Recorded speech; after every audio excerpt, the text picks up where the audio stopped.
I'd like to begin with a short piece dedicated to the striking workers of the Screen Actors Guild and to my fellow poets.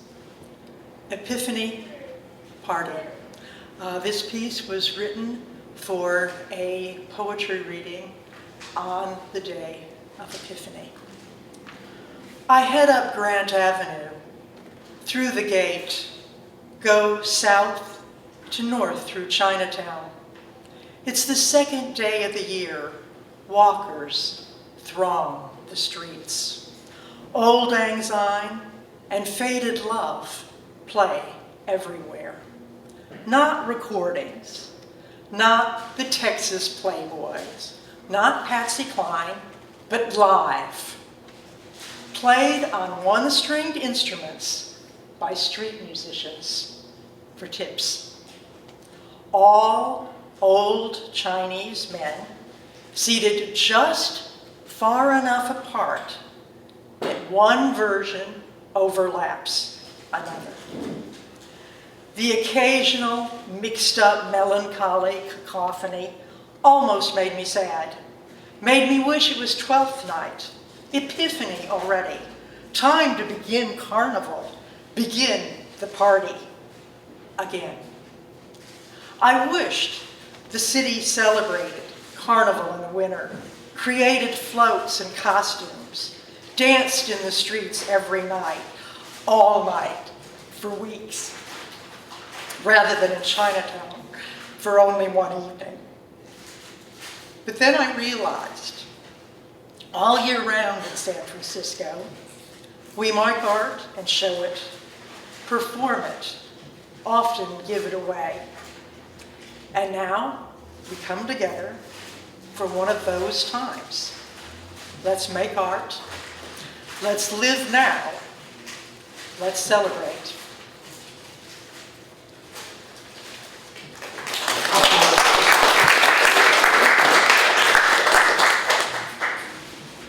And my second piece is for the late, great Jack Hirschman. I don't think I'm ever going to stop missing him. Jack, dear Jack, how can you be gone? Your fiery words lit up the city, went around the planet. But you knew the importance and the power of love. You said, if you don't have a broken heart, get one. Now, everyone you knew has a broken heart.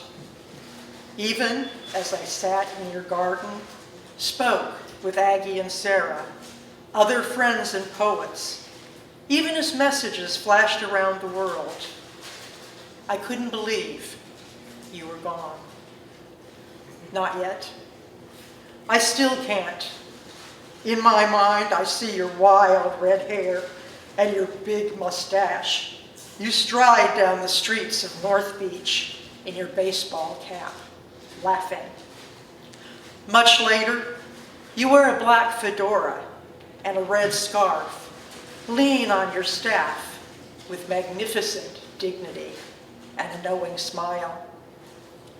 As we speak, all sit in the sunny space. You're going to come out the door, walk down the steps. You've been finishing the piece you were working on. You'll laugh your throaty chuckle, growl, I'm fine. Your eyes will twinkle and you'll wink. You'll ask each of us what we've been writing. We'll talk about poetry and mystery, language and life. Maybe you'll read your latest. Maybe I'll read mine.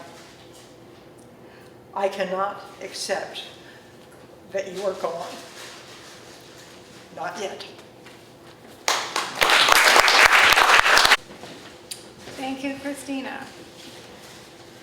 And now we have the major editor, I would say. We're all co-editors, but I think the one that really took this together is John Curl. And has been very instrumental in seeing to it that we get our anthologies out year after year. A poet, activist, carpenter, author of several books, including those on collectivism, ancient American poets, and he continues doing his research on the Mayan culture and the Mayan language and translating the poetry. So hats off to John Curl. He is, as I say, the major editor for the Revolutionary Poets Brigade, anthologies on overthrowing capitalism, building socialism, storm warning, and healing the world. So John, come up and tell us how to heal the world.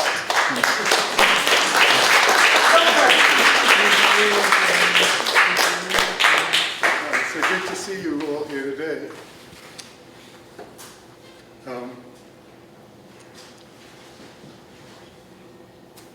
What's wrong with this country? Open up again. You who've been so hurt, trust. Take the risk of being hurt again. Truth is painful, but when it doesn't kill you, it's healing. The many sordid traumas she keeps hidden deep in her psyche beneath so many layers of misplaced shame, the whispered lies, the secret betrayals, abuses to her flesh, her spirit, her air, her water, her seagulls, her grass, her rocks, her trees, her wind, her soul. Only the betrayed can see it. Only the forlorn can feel it. Only the forsaken can understand it. That bitterness in her smile, that grief in her eyes. You've been there, haven't you? I know you have. I can feel it in the spaces between your bones. You recognize her anguish in your own. Try to run, you can't run. Try to hide, you can't hide. You can't run, you can't hide from a crushed spirit. She didn't deserve this. She shrank into her fists, swore she'd never leave herself so vulnerable, so innocent, so open, so unconditional, swore she'd never be a victim for love again. America is suffering. America is grieving from a broken heart. Who broke it so many times in such cruel ways? How do you heal a country? How do you heal a country with a broken heart?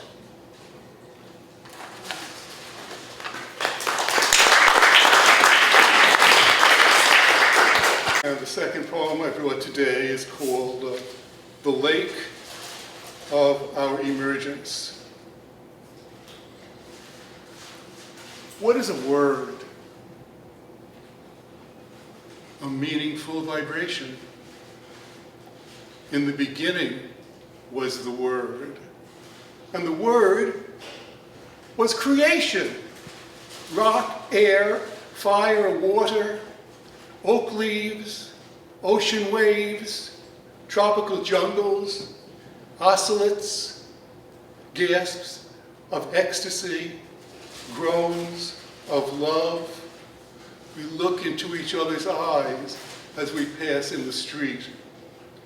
We don't say a word, but we understand the meaningful vibrations beyond words or before words, both before and beyond words at the same time.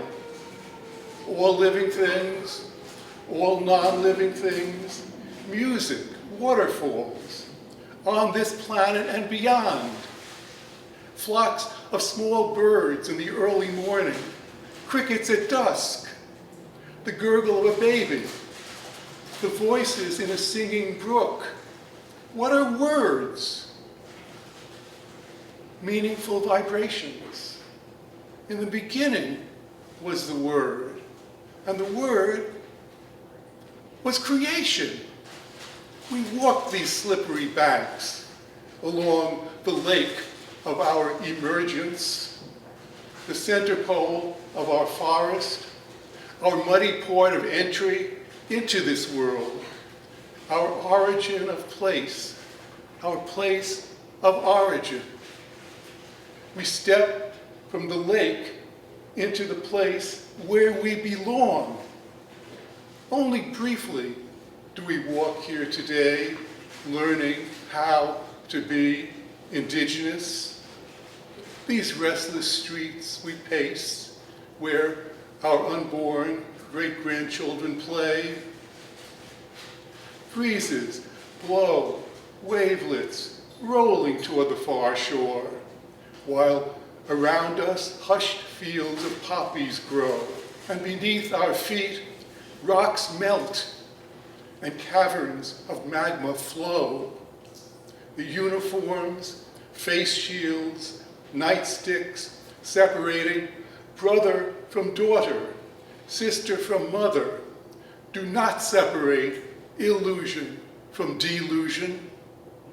All truth is recreated each morning when a small bird peeks out of a nest hidden in a lilac bush by the water's edge. To be able to walk here since the world began is a gift of inexpressible joy. Who gets to claim this wild, watery homeland as their own? Who gets to call it home? Every place is the center of the world, and everywhere is our place of origin.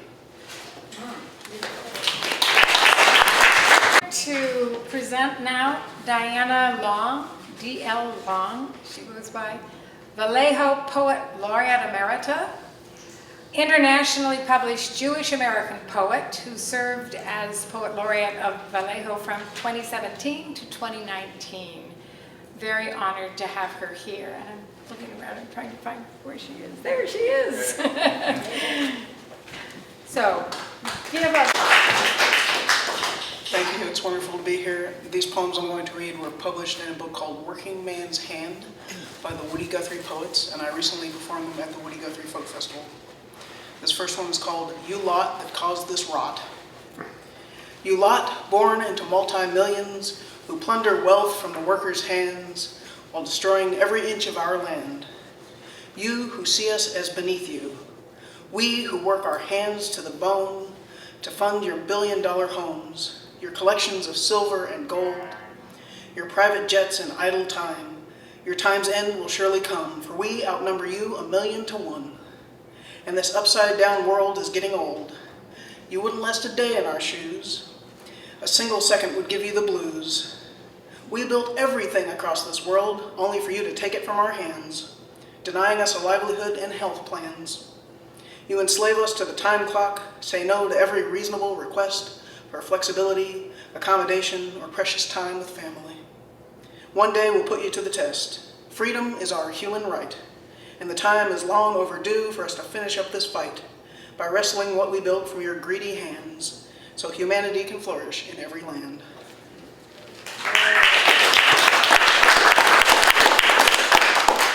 This next one is called Together We Rise. From the indigenous workers robbed of their land, to the black workers forced to pick and build this land, to the Latino migrants kept from traveling this land, to the Chinese workers who built our railroads, to the Japanese workers unfairly interned, to the Arab workers falsely accused of violence, to the Jewish workers who escaped fascist hands, to the Irish workers who fled a divided homeland, to the queer workers forced to hide who they love, to the trans workers forced to hide their true souls, to the women workers forced to labor in their homes, to the children who work for low wages in sweatshops, to the working poor forced to live in outright squalor, to the homeless people who must beg for $1, to the disabled workers who are grossly underpaid, to the incarcerated workers seeking mercy and freedom, to the brave union workers who died in labor struggles, to the workers injured by war, police, and the draft. We have so much in common with one another. One day we'll unite to take back what is rightfully ours from those who exploited, bombed, and divided the people. For centuries now, the rich have committed a great evil. When we get together, there's no stopping what's in store. On that great day, all of us will settle the score, flipping this world together for justice and peace once more.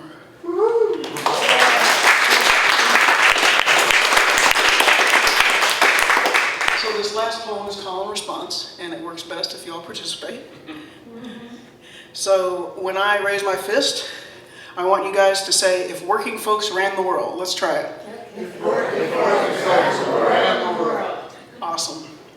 Working folks trudge and toil till we're all used up, discarded before our prime, never reaping the spoils inside the rich man's cup. But if working folks ruled the world. We wouldn't have to worry, for all of life would spark our glory. If working folks ran the world. We'd pay people above their worth, no matter the job large or small, so every human could stand tall. If working folks ruled the world. We'd have more time to enjoy all the people that we adore instead of missing out more. If working folks ruled the world. It would cease to run on greed. Life wouldn't be about what got sold. Everyone would have exactly what they need. The world would turn on love, not gold. If working folks ruled the world. We'd make sure our neighbors, everyone, were properly housed with enough food for every month. No one would ever again go without. If working folks ruled the world. It would be a big union of humanity, filled with love for you and me, and there's no greater love than our eternal solidarity. Thank you very much. So this is actually my turn. What? No, it's all right. What did you want to say? Oh, no. I love words. Okay, I've got 2 poems, and then I'm going to introduce Sarah Menifee. Where's Sarah? Okay, I'll introduce Sarah Menifee, and then after that, if you wish, John, you can introduce the rest of the poets. And you can, we have plenty of time. So anyway, these are kind of historical poems that I wrote before today. But they refer back to our history of labor. Going, first of all, I have Independence Day. Thomas Jefferson and John Adams both died July 4th, 1826. Jefferson was 83, Adams 90. 50 years after Congress declared independence from Great Britain, July 2nd, 1776, formalizing the words on July 4th. The Second Continental Congress had convened since May of 1775 after Great Britain declared war on its colonies in March of that year. 2 Congresses and a war created a declaration written in blood, created a declaration of independence of the human spirit destined to be written and written and written and written again, created, rewritten, recreated by men and women each hour, each day, each year, destined to be tested, retested, and often corrected. In battles, in courts, in congresses, in demonstrations, in elections, in laws, destined to be rethought, reenacted, redeclared, destined to be tarnished, sullied by mistakes of men and women, mistakes even of law, yet cleansed again, reborn again by victories of men and women, ensconced again in law. The Declaration of Independence led to the U.S. Constitution, the Bill of Rights, led to civil war, led to more bloodshed, led to emancipation and equality, if not always upheld, if not always honored, equality of all men and women, led to failures in protecting just laws. This past month, the failure to protect all citizens who vote, and success in declaring the civil right of all to marry and protect whomever they love. A free people will struggle, will fall, but will rise again to fight for justice, will reinstate their declarations of independence from incursions on liberties ensconced in laws from coercion by government created by and for and of the people, will reinstate their declaration of independence from incursions by anyone on any liberties protected by law, on all liberties that people must enjoy to be free and independent. All right, wrote some time ago, and as we all know, there have been more problems. Our Constitution was, we could say, a failure to begin with, that we've been trying to recreate and make a document that we can actually live by. And I think we're still working on it. So, and now I did Labor and Labor Day, a somewhat similar poem. Once upon a time, workers clocked 12 hours a day, 7 days a week.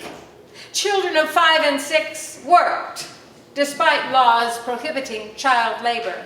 Conditions were unsafe. Mills, mines, factories, low wages. 10,000 bricklayers, cigar makers, dressmakers, shoemakers, printers went on strike. September 5th, 1882. Marching 7 miles from New York City Hall to an uptown park, many smoking cigars. May 11th, 1894, a century after the first labor union was created in 1794, Pullman employees went on strike, protesting cuts to wages, lining of pockets of employers, and firing of union representatives. When Debs called a boycott of Pullman cars in June, the federal government under Cleveland dispatched troops, ironically, to save the mail. 26 civilians died in Chicago, a foretaste of federal power unleashed on the people. Boycotts and protests continued. Labor Day became a national holiday, June 28, 1894. Congress and Cleveland, this time on the right side of history, to be celebrated the first Monday of September, but not till the 1900s did laws address child labor and employee rights and wages. And even today, women and minorities struggle to keep up with rights and privileges, considered as the providence of white men. And corporations continue to wield inordinate power, blessed by the Supreme Court in its decision Citizens United, remember that one? Allowing unlimited funding for political campaigns, while the President of the U.S., through executive mandate, attempts to weaken the U.S. Post Office in the midst of a pandemic. And we, the people, celebrate Labor Day and hope for the best. Amen. A little Next to the mic.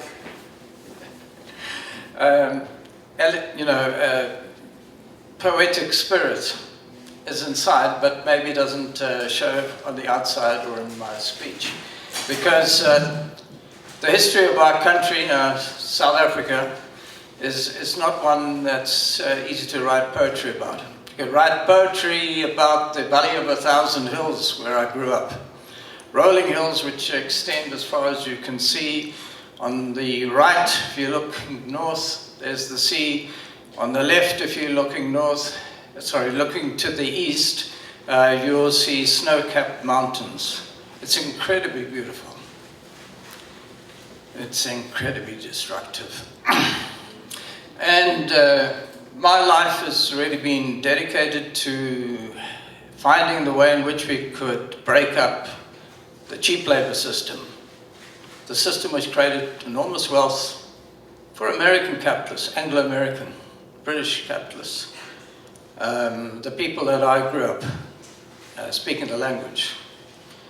But I was brought up in part by a black man who taught me how to be gentle, how to handle a knife, about the environment, about the frogs, about the banana plantations. And those are the people that I'm loyal to, because that's where I came from.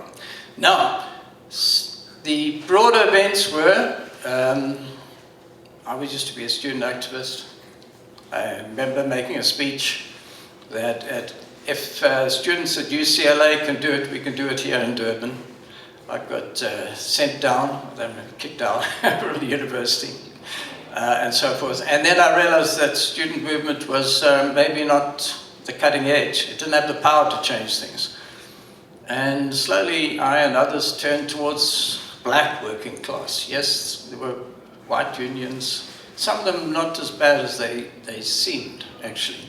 Some marvelous traditions. Harriet Bolton, she was a white trade unionist, a marvelous woman, incredibly beautiful. A beautiful mind, a beautiful spirit. She opened the door and she gave me the keys of her car. She said, go out and organize. All I want to know is the number. Every day you report to me how many workers you've organized. The doors were wide open. That was before we had the most magnificent display of the 1973 strikes, where black workers from the harbor, from the brickyards, from the semi-prison of the hostels, the compounds they call them, which were vigorously policed. You'll see all of that in my exhibition. They just streamed out in the streets. You had the police in camouflage uniforms with machine guns and so forth. What are they going to do? There were white people mixed up and white with black in the city center. They didn't want to create the idea that South Africa's in an absolute crisis. So they stood back. Incredible. When you have a mass working class and movement, the police have to step back. If they step forward, there's going to be a revolution. And that's what I realized in South Africa. And that's where we organized the trade unions. Workers were queued to join the union. They would stand, that's an English expression, you'd stand in line to join the union and to sign on. I've got pictures there, we can see that. Marvelous spirit. They said, but what are you doing, white boy, when you go out to speak to the workers? I'd sit down. The workers, my Zulu is not perfect. I'd learned some, but not as much as I'd like. And they would pass me around Uchwala. That is the unclear beer. It's not clear beer, the grain's still in it, you know. And it's a big tin drum like that, and you take a swig, maybe a pint or two straight away, and then you pass it around, and the workers sent to me. I said, well, we want to hear you. And then I wondered, I thought I'd be rejected. People say, who the hell are you, white boy, to come and talk to us? What they said was, where have you been? Where have you been? Because we wanted people like you. We want to work with you. And now where we meet, where do we do things? Unbelievable spirit and openness and all of that was the spirit of the 70s in South Africa. A glorious life, in a way, marvelous organization, stay up right through the night and so forth. And then inevitably, the knock, and the security police coming with a banning order. I was declared to be a communist. Unbelievable. For once, it was actually true. And then, so at that time, I was used to smoke a little bit more. And I took out some matches and wanted to burn this paper because that's the declaration that you're under house arrest, you're no longer allowed to publish, you're not allowed to go to school, to speak to anybody at the university, to speak to anybody more than one person at a time, etc., etc. It's all there. You'll see the outside part of it. It's a declaration. In a sense, it's a tribute. It's a marvelous tribute. You did something well. Before I could light the fire, they grabbed me and dragged me out by my feet. It was the Garment Workers Union, lots of women, and the screaming was incredible. They just took me out and dumped me out in the street and said, you know, get your way home, and kicked me. So, you know, that was the beginning of many other things. And I was in touch with the underground, the armed struggle in different ways. Debates, incredible debates. Africa's full of debates. Lots of earnest discussion, people talking through the night. Now we're a bit despondent, things haven't gone quite the way we wanted. But we know that we're in struggle. That every picture that I send back to the dock workers in Durban, I'm so pleased some of my comrades are still alive, the ones that I worked with in not so much the 1970s, but in the 1990s organized the dock workers, the casual dock workers. The permanents were okay. Well, I wouldn't say okay, but they were a cut above. but the people who were crying would sleep on the streets. And that's not just because they wanted to do it or they had to do it, and that's why they had to be there for the call. They had to be there to be ready at 4:30, 5:45, shape up and get out. And those are the workers easy to organize because they're always sitting out, lying down on the streets, and you just sound on everybody and organize. So that's what we did. We formed a national dock labor scheme. It lasted for 3 years. The employers didn't want it. The government was too minded about it. Our liberation in politics and the Wents was fine in one sense, but deep down, that cheap labor system turned from that hostile to everything being free. You're able to move around freely. That meant maybe you could get a job for 1 day. Maybe 2 days if you're lucky, if you keep reporting. In other words, the free labor system turned out to be a new despotism of capital. You are hungry, you look for a job. Some of those workers now are earning less than they did in the 1990s. Can you believe it? We're so trodden on. And we're organizing. Steve was able to meet our unions, which are organizing the poorest of the poor, capture some of the culture. I wish I could do the dancing. I'm not so good at Zulu dancing. It's incredibly vigorous. It's full of life. It's a male spirit, but also the women are dancing too. It's there's much that's so good about our people, and particularly our working people who have a vision for what we could do, united in every way, across all our ethnic divisions, and Zulu and Xhosa and so forth, and united with the workers here in Oakland, who've done so much in 1984 to put our struggle on the map, to turn America around from the supporter of apartheid until the American people were mobilized against apartheid. 1984, here in Local 10 and wider in America, it kicked off the student movement. It kicked off the mass anti-apartheid movement, and I want to praise you for that. Amandla!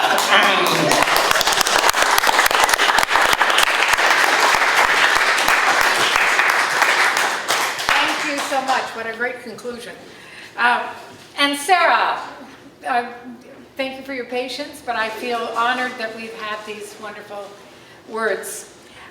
Sarah, actually, she, not that long ago, did a reading tour of Italy and Sardinia for the bilingual publication of her poem, Stella Umanau, Human Star. That was a while ago, but Yeah. pretty exciting still. Our human star here. She is a member of the RPB and also one of the founders of the League of Revolutionaries for a New America. She is also a founder of First They Came for the Homeless, an active homeless movement organizer. And her latest book is Cement? Yeah. Okay, from Swimming with Elephant Publications. I hate to be behind times, but No, it's a we're all wonderful behind the book. time. It's a wonderful book, Cement. Thank you. Yeah. Thank And she has a unique way of writing and getting to the point. Thank you. With few words. It's just amazing. You're so- She has that talent. You're so kind. It's wonderful to be here, and what an act to follow.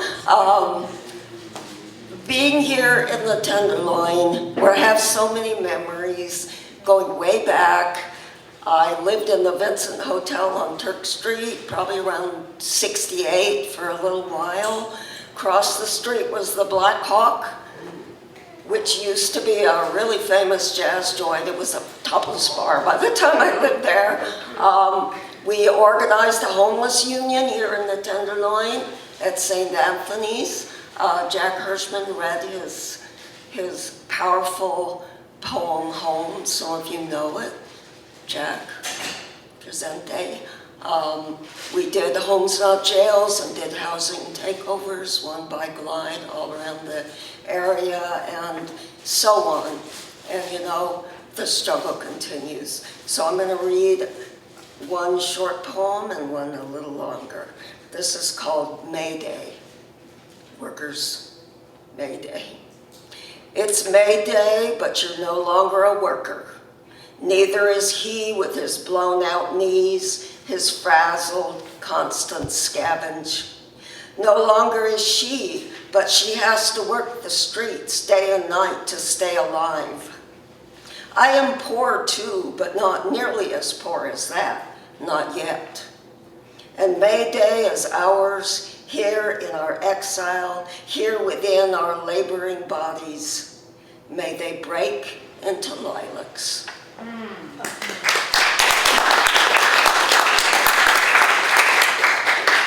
let's see where this is. That's such an honor to be here. Okay, this is called 40 Years. It's about some of my working days. Just a few of them, they go way back. Working with the public 40 years, longer now, this year, since those days working as a nurse's aide. Norma the Paiute and I talking about going out dancing when we got off at 11, as we rolled an old man over on the bed, changing a dressing on a bed sore, and the dirty linen, social and brutal. Got to know nakedness in all its ultimate forms, eating custard and baked potatoes left on trays in the utility room. The ceremonies of survival, how invisible they've been to me all these years, there in that place where the poor old were abandoned, yet cared for in a way. Had less to do with endless bedpans and dirty linens than with tall John crying, I love you, while I lifted him onto the toilet, 98, and I was 17. How short life is, and we must pay the rent. A room near the Truckee River, my uniform ironed on a towel on the floor. The trouble is, when you start remembering work, you recollect the universe, also the oppression, how a man was dying in his county ward bed, crying out his last. The arrogant young doctor said, he's having DTs, and left. He died. Only the low-wage nurses' aides and orderlies there beside him. Every caring hand seems to be on minimum wage. And what is a job? Inextricable from every human dream, the social scene with all its sweetness and distortions. So I would trust a strong hand that had made a bed or two and a back that knew how to lift another up, who'd seen the red of the blood of birth, the red foundation of the earth, and life's pulse over many others, those unacquainted with nakedness, who can't conceive the look of a wound. That was not in my young mind then. But maybe now my pen can claim what then I surely didn't know, when my ambition was to be an artist and to love. When Norma and I went dancing after work, or drinking with her Trailways bus driver friends. Thank you. Go. Antoinette Villapain. Where are you, Antoinette? There you are. Hi. It's just wonderful. What a great group. I had no idea how many people would come to the Tenderloin Museum. Antoinette Villapain, very active in the poetry community. I mean, I don't think we could exist without Antoinette. She's just always there. A regular at Sacred Grounds and zillions of poetry events, and a very, very special voice. So, Antoinette, thank you. I'm so pleased to be here. Thank you. I have 3 small poems. Well, one's not, they're all relatively short. But I'll start with one that's very different from, it has to do with labor. And it is called LaborFest. Let's see which way is better. Okay. Woman labors behind closed doors. Pain floats upheld in pale blue pitcher like cream, rich and thick. Each minute shifts further from cozy 9 months. Breath holds deep, long moans, calling him out like siren song over vast seas. She sings him real, takes his time. Small, soft infant smell cries separate life into being. So that's a different labor.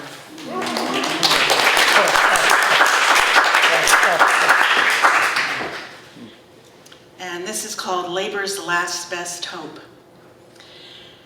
Climate change caused by green gas fumes, methane leaks, deforestation, comprehensive coverage of the world, leaders white and wealthy at the summit scrambling before disaster, pretending they care, listening to empty promises turn delayed action, leaving it for next generations. As the verbal right follows the money, opposing solar and wind solutions, harvesting fossil fuels instead, let us turn the gauge to society will. Entreat those who fly more, heat more, build more, to follow net zero solutions. Let us all adjust, recycle, reuse. We need solar and more trees to stop 114-degree weather in New York in winter. Ocean temperatures warmed like in a hot tub. Heat index altered by its creator upward to include higher levels never seen before. After 200 years of abuse, Fiji, Tonga, Samoa islands covered in waves, we don't have any more time.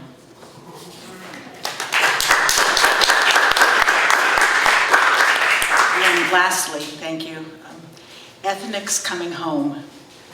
Chinese people died in droves to get railroads up and running, lured to labor, not treated equal, blacks legally not human, as courageous, poor, and victimized black children mined for diamonds without gear or equipment. They labored entire lifetimes, called lazy when free labor was abolished. No fiction could ever imagine what evil was done to blacks living a psychic reality. Internalized hatred begets more. Original Equatorial Africans gave birth to albino babies, which gave rise to white supremacy, reaction to their original defect. Multiple ethnicity in one race matters as we build a new world where we are more alike than other.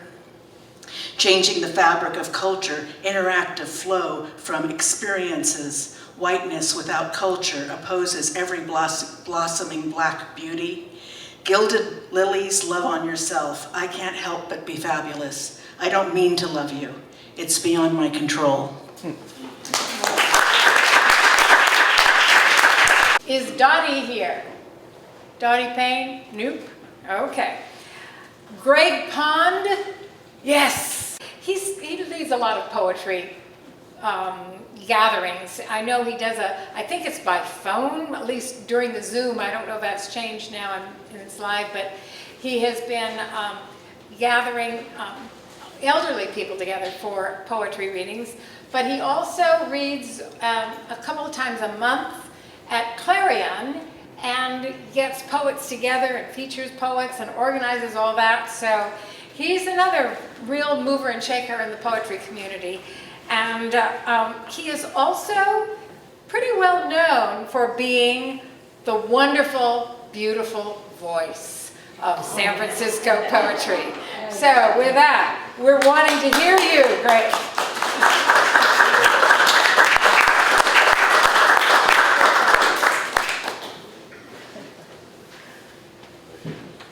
Thank you, Karen. Wait.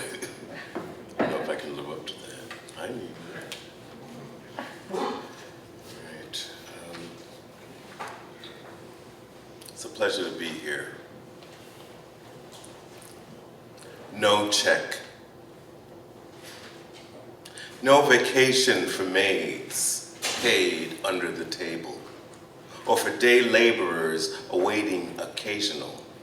No sick leave for gardeners trimming trees, no place to file grievances for hustlers, dice rollers, weed dealers, Coca-Colas, no gold for storefront preachers, close to home but out of reach.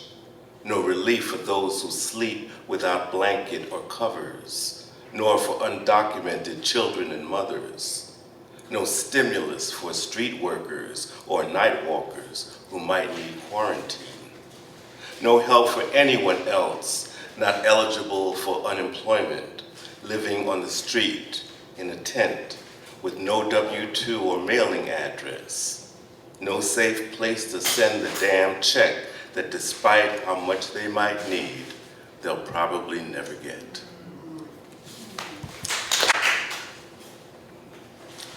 An American anthem. American, but American't. America hasn't, but America might. America didn't, but America could. America wrong won't make America right. What's the state of this American Union if we have to raise our American hand in defense of a American Constitution built on nothing but American sand? We watch the American commercials, and then we buy all the American brands. We become so American amenable with things we can't American stand. You may feel you can't American cope unless you tote American gun in hand. But I fear the burn of the American rope hoisted by the American clan man. This land of American green won't see me as an American man. I'm the black American enemy living in Americanistan. I've been American condemned. I've been American convicted. I've been American converted. And I feel so American conflicted. I'm unraveling at the American seams. They've got me on the American run. Arrested then sentenced for who I American be. Treated worse than the average American or American. America could, America can't. America won't, America might. America didn't, America should. America wrong, America right. America left, America wants, but America hasn't. At least not yet. Are you a married man? No. I just had to say that. Sorry. Jean Powell. I think I saw you here a moment ago. He's back there. I thought yes. SAS 4 books, probably more now in print, because when I got this. She is a founder of Meridian Press Works. Her movie reviews appear regularly online. She has taught and performed extensively and is a great star in our poetic community. So please come to the fore.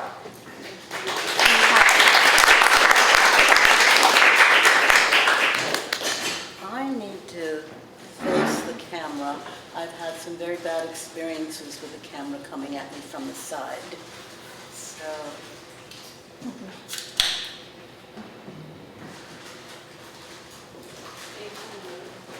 there. Let's see. Okay, is that good? I'm very happy to be here. This is a very important event, and delighted to bring 2 new people with me. I'm reading from my first collection, My Own Silence.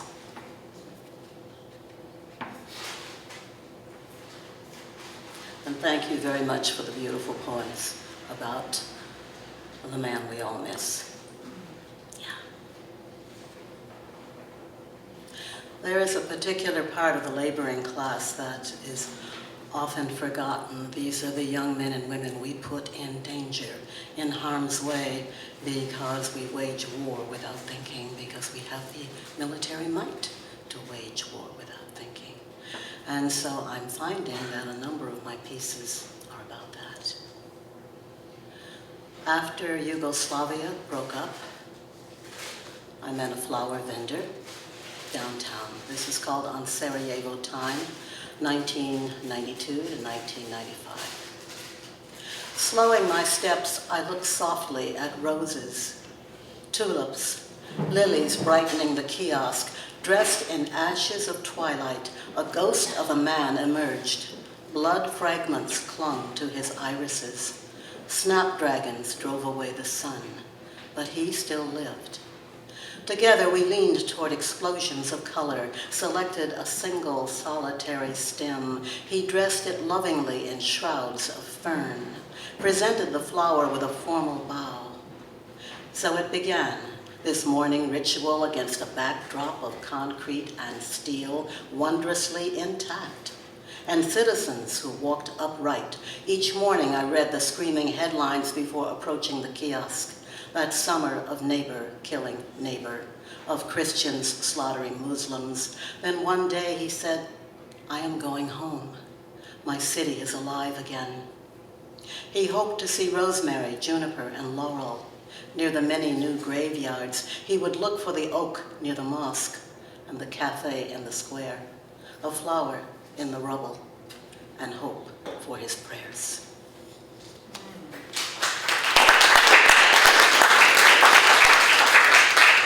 This is called Trouble in Mind.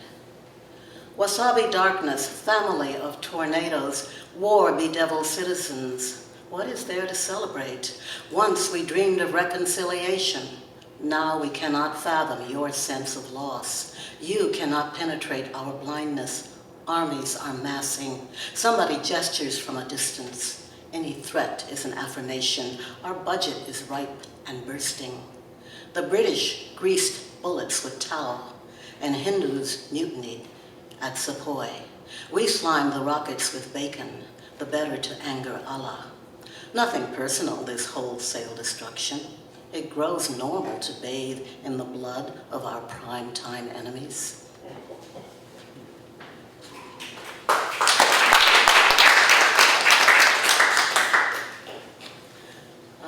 Two more. After 9/11, a lot of people wrote a lot of things. I only wrote 5 haiku. Twin towers blasted from that Big Apple skyline.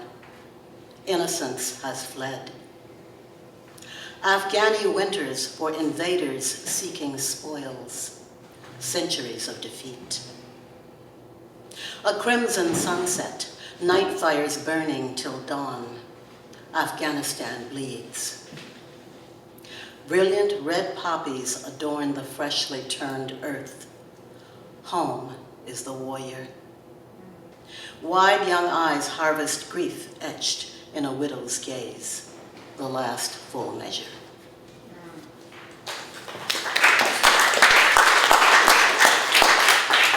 And for my last piece, I was asked to read at an art gallery years ago, and I said, yes, happy to. So what show are you hanging? The gun as art. You couldn't have told me that first? Okay, so this is my revenge. Making amends. 1, arms. Are you experienced? Men at arms, women in arms, have you the right? Arm yourself. You had rights once. Forearmed is forewarned. 2, you have the right to bear all. Heart, soul, spleen. You have the right to bear blood-stained teeth in silent witness as the horror unfolds. 3, you have the right to bear up under heavy water as patriotic armadillos rain down weapons of mass destruction. 4, you have the right to hunt bear in season, Polar and Kodiak and Wall Street, using your own pearl-handled grenade launcher. 5, you have the right to call to arms and legs, breasts and hips, thighs and lips for comfort during unfriendly fire. 6, you have the right to bear any burden, pay any price for a Remington or Winchester experience. 7, you have the right to bear arms, naked upper extremities waxed free of offending hair follicles. 8, You have the right to bear arms in the household of another, to punish ungrateful colonists who commit treason against the crown, against the New World Order. 9, you have rights still, you think, barely visible, mostly in your dreams. Thank you. Thank you. And is Rorschach here? Rorschach Wilson? Ah, good. I'm kind of blind sometimes.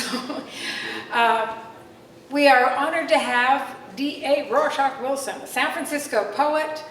To begin with, because I met him on Zoom, I wasn't sure where he came from, but delighted to know that he's a San Franciscan, yes. Author of First Hours of a Rainy Day and Other Poems, publisher of Rorschach Page, a literary street flyer, editor-in-chief of Review Revolution Poetry magazine. He reads regularly, locally and internationally, in person and via the social web. And he can be found online on his website, which is pretty easy to find, www.rorschach.net. Come and tell us how it really is.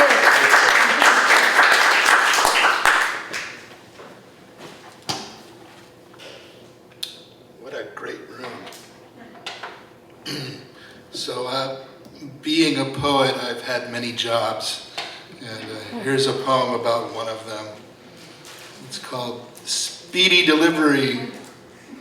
Quicksilver's messenger service proudly waved a day-glow flag from the rooftops downtown when the freak rainbow power wave first rippled out from San Francisco. In North Beach, the clever beatniks with glee put on their beads and feathers, or dressed in gray to lead the way, sat drinking coffee in smoke cloud hangouts, dark American poetry mumblings. This account, of course, just so much mythological fanaticism, because I wasn't there. I was a kid playing across the bay in a Pinole subdivision. Now I'm here, riding express elevators through the science fiction buildings, steel, glass, marble, mirrored lights, the bicycle messengers, new freak power manifestors, tear through town, long hair and dreadlocks flying, tie-dyed shirt tails flapping, walkie-talkies squawking. I move at a more measured pace. I'm slow. The small-time tyrant boss yells threats at me over the telephone while I examine the check he gave me, light as a feather, and look for other work. I'm not like Mr. McFeely, rushing about from dawn to dusk. Speedy delivery, no time to talk. Right now, busy day, speedy delivery. They must be paying him more than me. Or does he do it out of a sense of duty? Maybe he just likes to ride a bicycle. I've had my disagreements with bicycles over the years, and the streets of downtown are not the place to resolve them. Instead, I ride the bus all day, learning the schedules and the lines, riding from the bank zone to the Mission, back across town to Fisherman's Wharf, seeing all sorts of people, holidays, shoppers, lugging bulging bags of consumer goods, young and old people, poor folks, and upwardly mobile urbanites. Two old black dudes hanging out on 3rd Street under the freeway. They're drinking Thunderbird and listening to the Grateful Dead on a boombox. It must be 1987. A few lines hastily scrawled in a notebook before reaching the transfer point. Jump off the bus, on to the next one, flashing the driver my fast pass.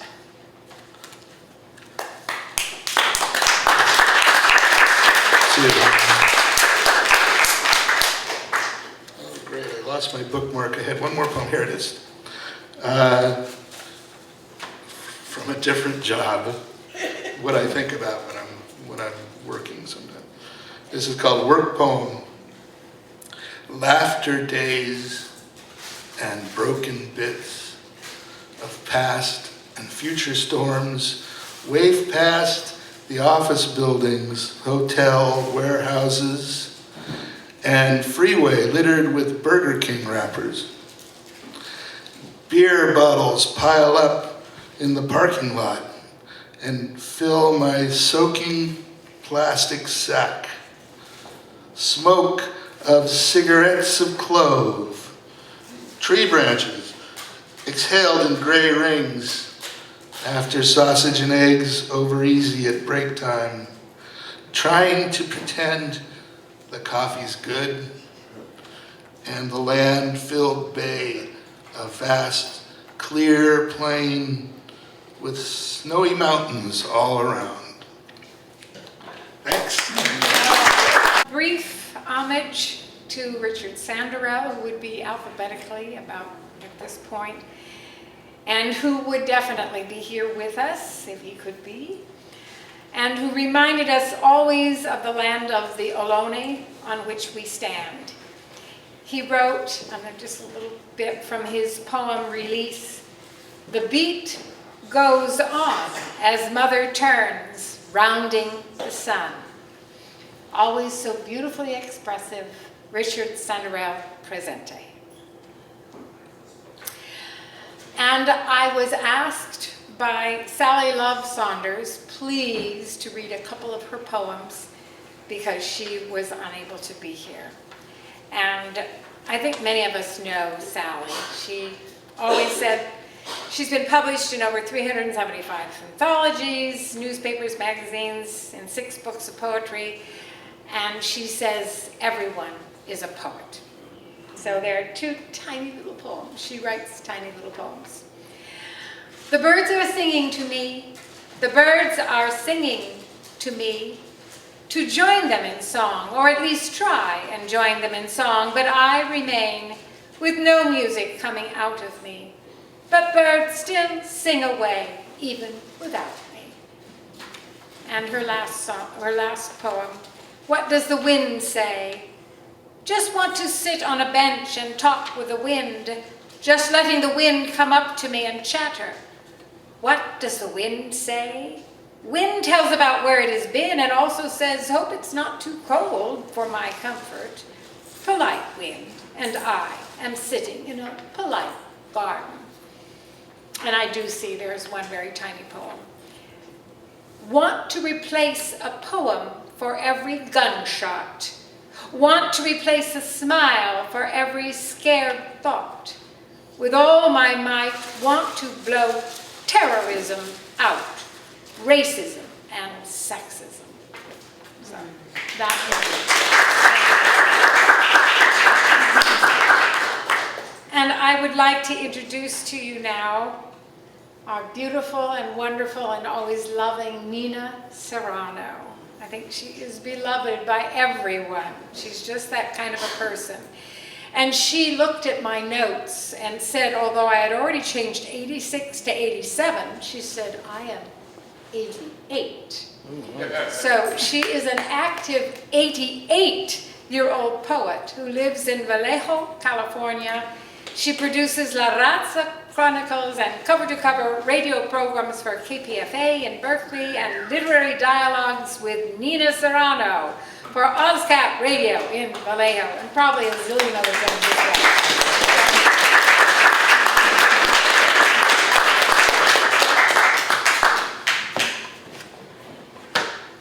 Oh, the room has filled up beautifully. This is wonderful, wonderful.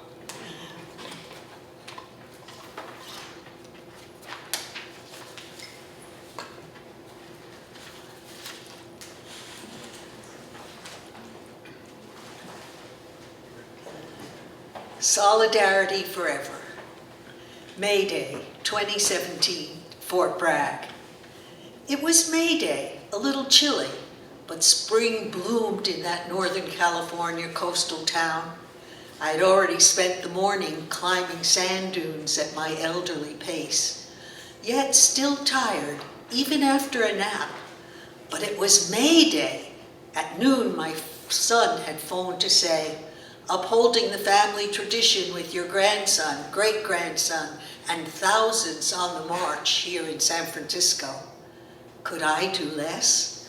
A march had been rumored for 3 p.m. in Fort Bragg, so I went down to join the rally. Instead of thousands of people, there were only a few people.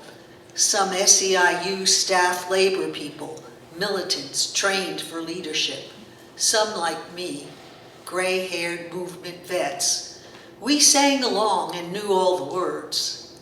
The march began with a scant 15, then grew to 25, carrying signs and pickets along the downtown streets led by union organizers due at another event in another town soon, chanting strong and loud in English and Spanish. After a block or so, I was lagging behind. The man next to me dropped out. I was marching alone, carrying a sign. The others already half a block and then a block ahead. Feeling lonely, vulnerable, and tired, holding a handmade placard in a strange town, I was about to abandon ship, dump the sign, and find a way home. Just then, 2 big young guys flanked me on either side. "We've come to walk with you. Go as slowly as you need." All thoughts of rest and home, and I'm too old for this, flew away. Step by exhausted step, I made those last blocks to the end, singing Solidarity Forever in my heart.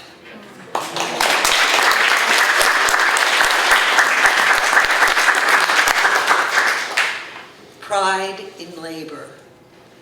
My mother worked in a luncheonette. I climbed the counter stool. She smiled and served me quickly a soda, her smile of pride in her labor. At the end of the war in 1945, my father's job as a draftsman ended. He installed a drawing table, India ink, pens, and paper in a corner of my parents' bedroom and announced he was going to draw cartoons, which he did for the next 30 years. He smiled as he announced it, his smile of pride in his labor. My Uncle Paul used to work in a ladies' garment factory, not unlike the ones from the Triangle Fire. I would visit him there. I loved to greet the warm, friendly women at their sewing machines. I was given a magnet attached to a long string to drag along the floor. It would attract the straight pins littering the floor. I smiled, the smile of pride in my labor.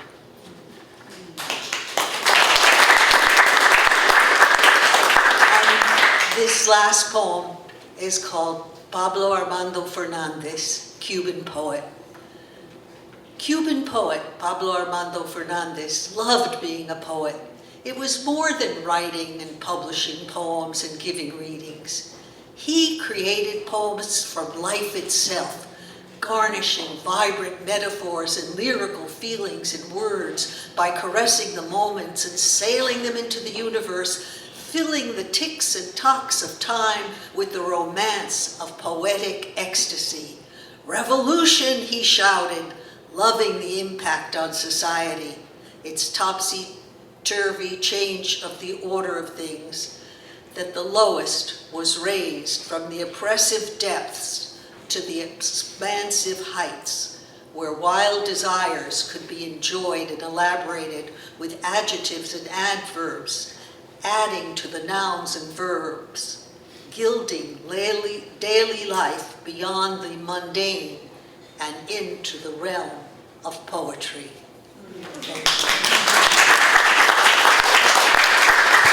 Unless Alice Rogoff has arrived, I just wasn't sure. Okay, that's fine. The town crier, Raymond Nat Turner. Are you here? Yeah, I'm here. Yeah, there you are. I kept thinking, the interesting thing, his notes, he's very proud of having read at the Harriet Tubman Centennial Symposium. And he is artistic director of jazz poetry ensemble Upsurge, New York City, which has appeared at numerous festivals and venues, including the Monterey Jazz Festival and Penafest in Ghana, West Africa. So he's a busy man, and I am very honored to bring Raymond Nat Turner here as our last poet. Thank you.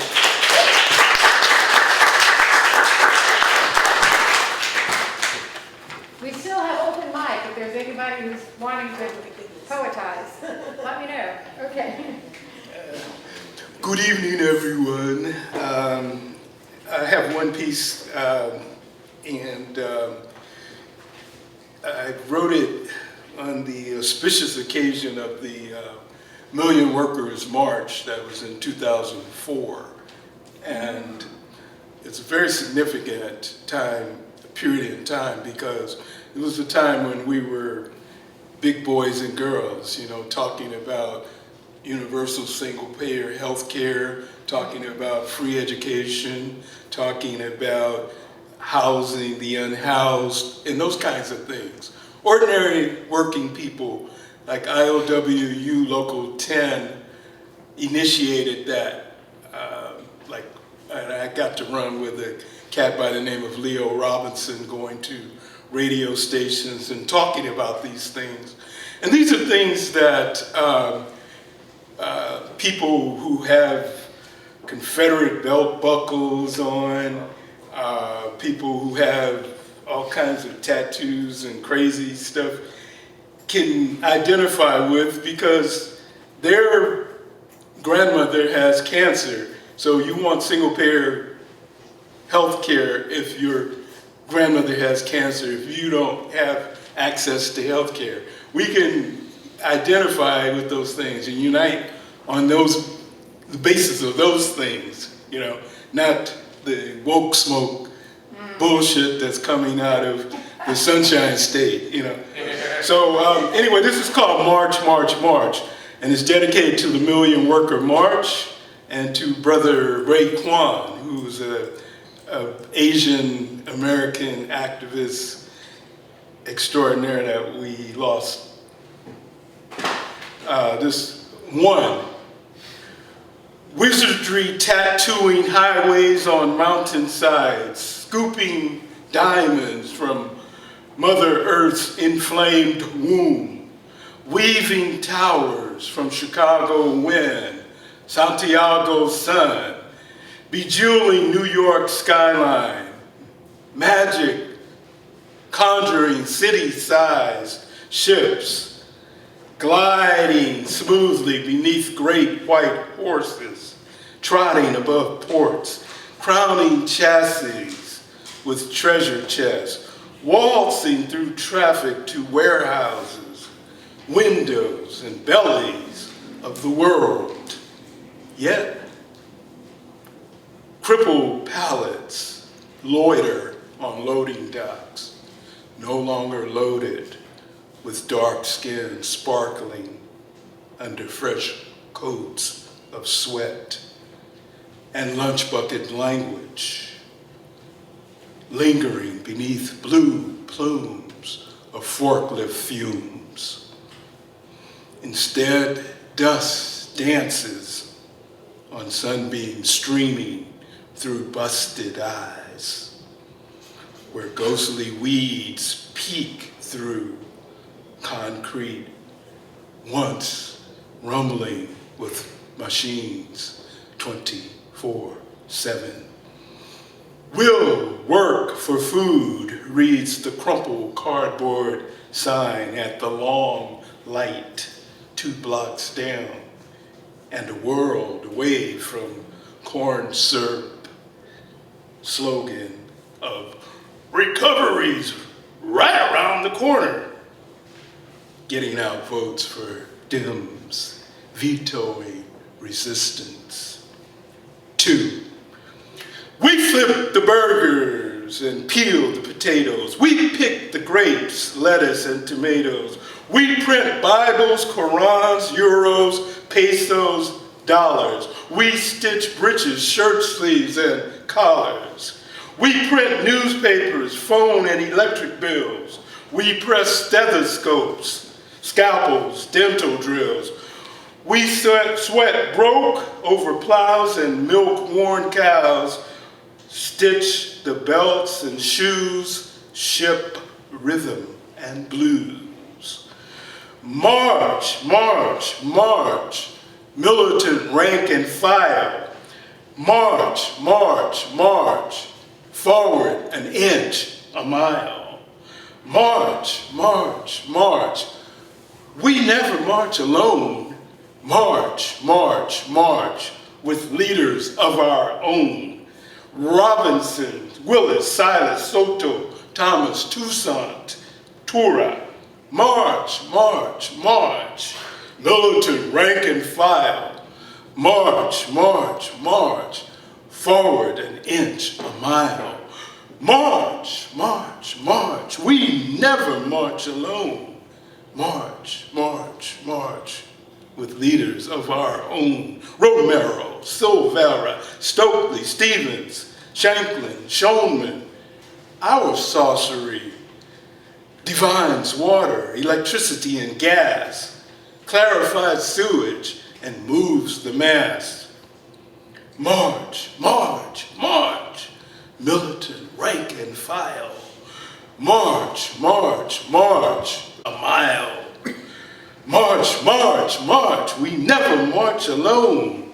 March, march, march, with leaders of our own. Bailey, Montilla, Mombasa, Mazakasu, Nyasha, Quezada. We push the papers, we monitor the screens.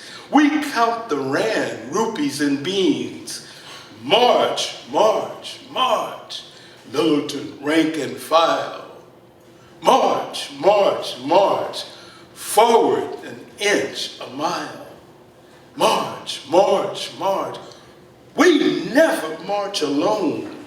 March, march, march, with leaders of our own. Graham, Griggs, Griffin, Ganasero, Becker, Black. March, march, march, militant rank and file. March, march, march, forward an inch, a mile.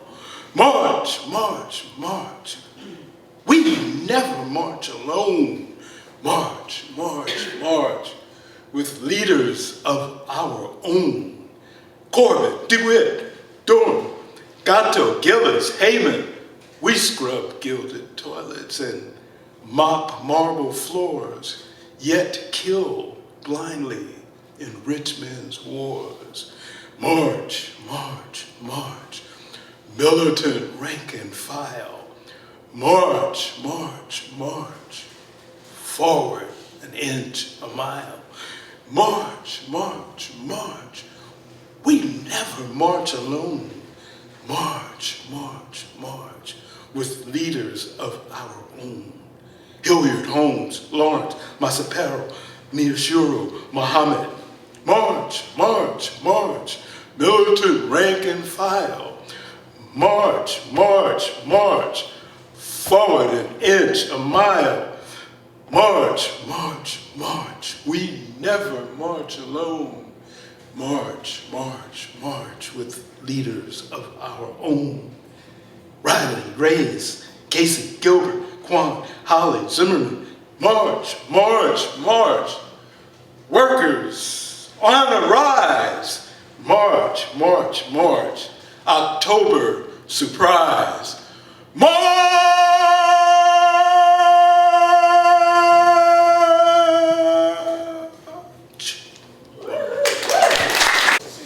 I just wanted to add a comment to Steve. The workers in the past, people were working in factories. But the system has made the whole world. That doesn't mean anything. The doctors are workers today. Nurses are. Teachers are. Lawyers are. everybody has been changed to a worker. Unfortunately, they don't get together to fight the system. And the system is ruining the world. I'm from Iran. 1979, they did a revolution, so-called, which was a stolen revolution, we think, and that caused this disaster in my country. Yeah. People are suffering, exploited, they're executing people. Just 6 months ago, a young lady was killed in the street because part of her hair was shown. And the raise up of the woman in Iran, which is astonishing, started.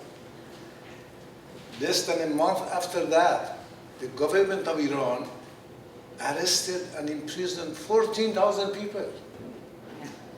They shoot people, most of them women, in the street by just military guns.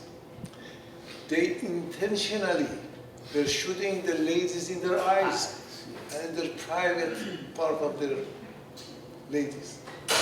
And this government still is in power, and the West and the United States government and the system is supporting them back for the religious government, which is sad. They are talking about negotiation, about nuclear things, but under the table, good relation. Some of the people who are there and killing people and executing are giving visa to come here. Their children are going to university because they have money. They go to England, they come to United States. United States people. Just last week in Germany, in 1980s, 3 people went to the prison in Iran, and what they did, they were asking one question from the prisoner which already have been imprisoned and indicted.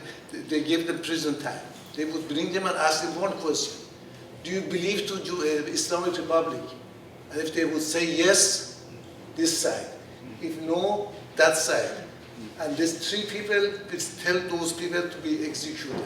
One of them is an old 80 years mullah, was treated in Germany 2 weeks ago instead of being arrested. So that's the world you are facing. Thank you. Thank you for listening to me. People here. And that maybe is a good closing with the familiar words from Mahatma Gandhi. You must be the change you want to see in the world. As human beings, our greatness lies not so much in being able to remake the world that is the myth of the atomic age, as in being able to remake ourselves. If you change yourself, you will change the world. I think we have one other person who'd like to. I wasn't planning on reading today, so okay. These are like labor adjacent sort of poems, but we will all vote for American soda and crop top countertops. Bears are diabetics from too much honey. Cinnamon sugar wants rights and have joined the union. Sticks clearly use them and toast is unfaithful. Somehow butter is on salary and has full benefits. My hand soap wants anal now. I'm too young to go to bed this early, but I don't want to fuck someone who worships mowing the lawn. He misses the good old days when God owned NASCAR and rainbows. He did write off a couple acres on our taxes, though. Says he knows a guy from the Department of Interior. Called it a tree farm. I'm sure I'll snap one day, but for now I'm gonna make sure my kids can eat.